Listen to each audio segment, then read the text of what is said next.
जय हिंद दोस्तों।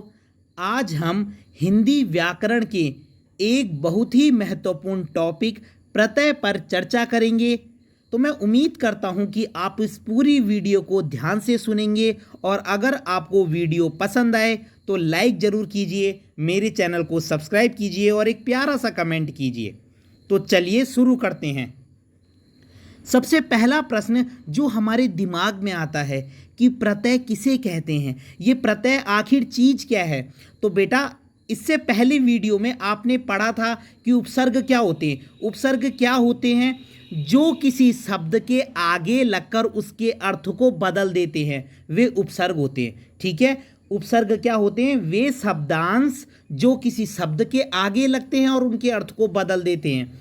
ऐसे ही प्रत्यय भी होते हैं, लेकिन प्रत्यय कहाँ लगते हैं? प्रत्यय किसी शब्द के पीछे लगकर, अंत में लगकर उसके अर्थ में विशेषता लाते हैं या उसके अर्थ को बदल देते हैं। ठीक है, या तो अर्थ बिल्कुल बदल जाएगा या अर्थ में विशेषता आ जाएगी, मतलब अर्थ चेंज हो जाएगा। ठीक है, तो उपसर्ग किसे कहते हैं? जो किसी शब्द के आगे लगकर उसके अर्थ को बदल देते हैं। और प्रत्यय किसे कहते हैं? जो किसी शब्द के पीछे लगकर उसके अर्थ को बदल देते हैं। ठीक है, और बेटा प्रत्यय भी एक शब्दांश होते हैं। शब्दांश का मतलब क्या होता है? शब्दांश का मतलब होता है ये पूरे शब्द नहीं होते।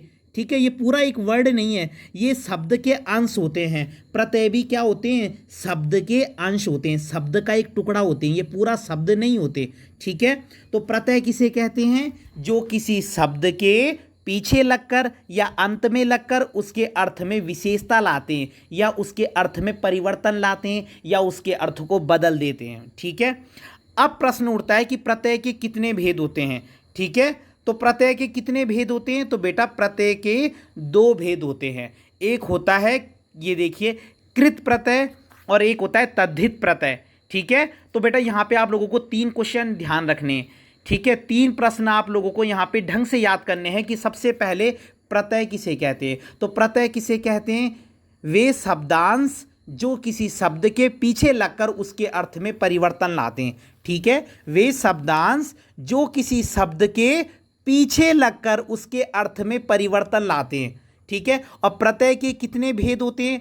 प्रत्यय के 2 भेद होते हैं। कौन कौन से? कृत प्रत्यय और तद्धित प्रत्यय। कृत प्रत्यय और तद्धित प्रत्यय। ठीक है, अब प्रश्न उठता है कि वे प्रत्यय जो धातु के अंत में लगकर नए शब्द बनाते हैं, मतलब ऐसे प्रत्यय जो धातु के अंत में लगते हैं। धातु, अब बेटा धातु शब्द को समझो। धातु क्या होता है? बेटा धातु कहते हैं क्रिया के मूल रूप को। क्रिया क्या होती है? देखो, जैसे मैंने बोला खेलना, खेलना एक क्रिया है ना। जैसे मैंने बोला खेलना, तो खेलना पता किससे? धातु से बना है। बेटा खेलना जो है खेल धातु से बना है। ठीक है, खेलना में क्या है? खेल धातु है। जैसे मैंने बोला चलना, तो चलना में चल धातु है। चलना एक क्रिया होती है ना। खाना भी एक क्रिया होती है। तो खाना किस धातु से बना है? खा। चलना किस धातु से बना है? चल। ठीक है, सोना किस धातु से बना है? सो। ठीक है, आ गया आप लोगों की समझ में? ठीक है, तो जो प्रत्यय धातु के अंत में लगते हैं, ठीक है, वो क्या कहलाते हैं? कृत प्रत्यय। और जो प्रत्यय संज्ञा, सर्वनाम और विशेषण के अंत में लगते हैं, वो कहलाते हैं तद्धित प्रत्यय। ठीक है, तो आप लोग याद रखेंगे कि कृत प्रत्यय किसे कहते हैं? जो धातु के अंत में लगते हैं। और तद्धित प्रत्यय किसे कहते हैं? जो संज्ञा, सर्वनाम और विशेषण के अंत में लगते हैं। ठीक है, तो कृत प्रत्यय किसे कहते हैं बेटा? जो धातु के अंत में लगते हैं। और कोई आपसे पूछे धातु क्या होता है, तो आप बोल सकते हैं धातु से ही किसका निर्माण होता है? क्रिया का निर्माण होता है। जैसे पढ़ना में पढ़ धातु है, चलना में चल धातु है, खाना में खा धातु है। ठीक है, आ गया आप लोगों की समझ में?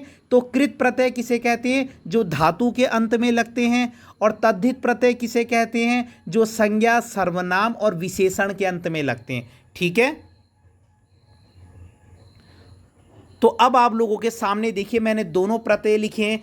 कृत प्रत्यय किसे कहते हैं? जो धातु के अंत में लगते हैं। और धातु क्या होती है? जिनसे क्या बनती है? क्रिया बनती है। अब देखो, लिखना, लिखना, लिखना में कौन सी धातु है? लिख, तभी तो ये कृत प्रत्यय है, क्योंकि ये किससे बना है? धातु से बना है। ठीक है, तो लिखना में क्या प्रत्यय होगा? ना। पढ़ना में ना। लिखावट में आवट, क्योंकि आगे की धातु क्या है, लिख। ठीक है, सजावट में भी क्या प्रत्यय होगा, आवट, क्योंकि आगे सज है, सज माने सजाना। यहाँ पे पढ़ाई में क्या होगा, प्रत्यय आई, क्योंकि आगे कौन सी धातु है, पढ़। ठीक है, भुलक्कड़ में क्या होगा, अक्कड़, क्योंकि भुलक्कड़ किसको कहते हैं, जो भूल जाता है, तो भूल से भूलना बनाए तो इसमें अक्कड़ होगा। तैराक में क्या होगा, तैर, तो आक होगा।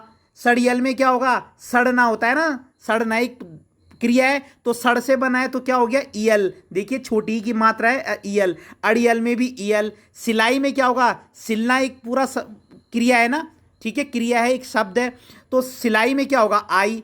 धुलाई में भी आई। रटंत में अंत, देखो क्योंकि रट है आगे का।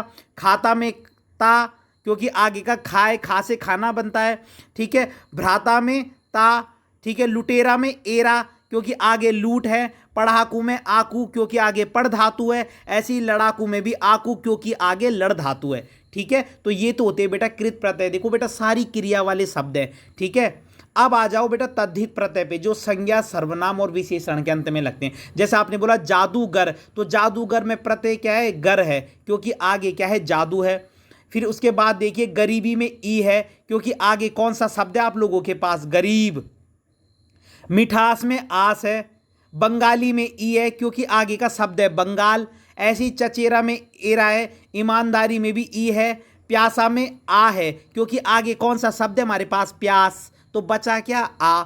दुकानदार में दार, क्योंकि आगे क्या शब्द है, दुकान। जहरीला में ईला, क्योंकि आगे क्या शब्द है, जहर। गुलाबी में ई, क्योंकि आगे है गुलाब शब्द। सुनार में आर, क्योंकि आगे है सोना शब्द। सुनार किसे कहते हैं, जो सोने का काम करता है। मानवता में आगे है मानव, तो बचा ता। प्रत्यय हमेशा कहाँ लगता है, पीछे लगता है। अमीरी में बड़ी ई होगी, क्योंकि आगे का शब्द है अमीर। सुंदरता में ता होगा, क्योंकि आगे का शब्द है सुंदर। रोजाना में आना होगा, क्योंकि आगे है रोज। ई में पहाड़ी में ई होगा, क्योंकि आगे का शब्द क्या है, पहाड़। और नगीना में ईना होगा, बड़ी है ना तो ईना, क्योंकि आगे का शब्द है नग। ठीक है, तो बेटा मैं उम्मीद करता हूं कि आप इसे समझ गए होंगे। तो मिलते हैं हम किसी अगली वीडियो में। धन्यवाद।